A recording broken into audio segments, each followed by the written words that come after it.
Assalamualaikum warahmatullahi wabarakatuh. Alhamdulillazi arsala rasulahu bil huda wa dinil haqq liyuzhirahu 'ala dini kullih walau karihal kafirun. Wassalatu wassalamu ala Muhammad wa ala alihi wa ashabihi wa man tabi'ahu bi ihsanin ila yaumiddin. Amma ba'du. Sahabat pendengar, kesempatan ini saya akan sampaikan tentang kedisiplinan atau Ramadan dan kedisiplinan. Bukan menjadi rahasia lagi bahwa tingkat kedisiplinan masyarakat kita rata-rata di bawah standar umum. Kita bisa melihat dari kehadiran para pegawai kita misalnya yang suka terlambat dan sedikit bolos. Juga berbagai acara yang sering molor beberapa jam dan jadwal yang ditentukan atau dari jam yang ditentukan. Budaya antri yang tidak teratur, belum lagi perilaku kita yang seharusnya menjadi contoh dalam kedisiplinan. Malah mereka sering terlambat dan membolos sebagaimana diberitakan oleh berbagai media kita, yang menjadi pertanyaan, bukankah mereka itu atau kita ini adalah mayoritas muslim? Bagaimana Islam tidak pernah mengajarkan kedisiplinan, atau bagaimana kita yang kurang memahaminya? Sahabat pendengar, perlu kita ketahui bersama bahwa Islam adalah agama yang mengajarkan kedisiplinan di semua bidang. Puasa contohnya, kita diwajibkan untuk disiplin terhadap waktu imsak atau berbuka dan sahur. Demikian halnya ketika kita meninggalkan puasa, maka wajib hukumnya untuk mengganti dengan jumlah hari yang sama.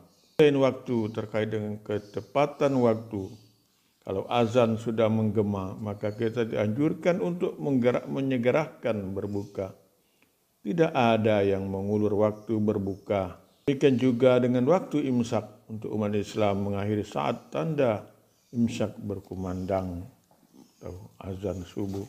Sahabat pendengar, minimal terdapat 3 hal disiplin yang terdapat dalam ibadah puasa. Pertama, disiplin dalam menunaikan kewajiban. Lagi kewajiban ini telah dibebankan kepada generasi sebelum kita. Artinya tidak ada alasan bagi kita untuk tidak melaksanakan segala bentuk kewajiban dalam hidup. Al-Baqarah ayat 183. Hutang adalah kewajiban yang harus kita tunaikan baik kepada Allah maupun kepada sesama manusia. Karena kita bila berkewajiban berpuasa belum kita tunaikan dengan sebab-sebab tertentu, maka kewajiban itu tidak gugur begitu saja, tapi harus ditunaikan dengan berpuasa pada kesempatan yang lain atau menggantinya dengan fidyah. Mana dalam surat Al-Baqarah ayat 184. Yang kedua, disiplin dalam waktu. Ini menggunakan waktu dengan sebaik mungkin dalam konteks pengabdian kepada Allah. Oleh karenanya, berpuasa dan ibadah lainnya di dalam Islam ditentukan waktunya. Saat fajar atau subuh tiba, maka makan dan minum serta hubungan suami istri dihentikan untuk memulai puasa. Orang yang disiplin waktu merasa lebih baik menunggu daripada terlambat. Sebagaimana waktu imsak. Sedangkan bila maghrib tiba, kita harus segera makan dan minum untuk mengakhiri puasa. Karena itu kita amat dituntut mengefektifkan penggunaan waktu dengan penuh efisien. Hal yang ketiga atau disiplin yang ketiga adalah disiplin dalam hukum. Sebagai manusia kita amat membutuhkan hukum dan Allah SWT paling tahu tentang hukum seperti apa yang cocok bagi kita.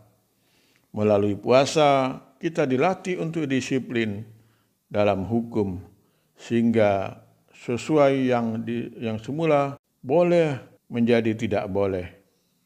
Bila sesuatu yang amat penting, ini makan dan minum serta hubungan suami istri sudah bisa dikendalikan. Soalnya kita bisa mengendalikan diri dan disiplin dalam hukum-hukum lainnya. Sahabat pendengar yang berbahagia, demikianlah Islam melalui puasa dapat mengajarkan disiplin kepada umatnya.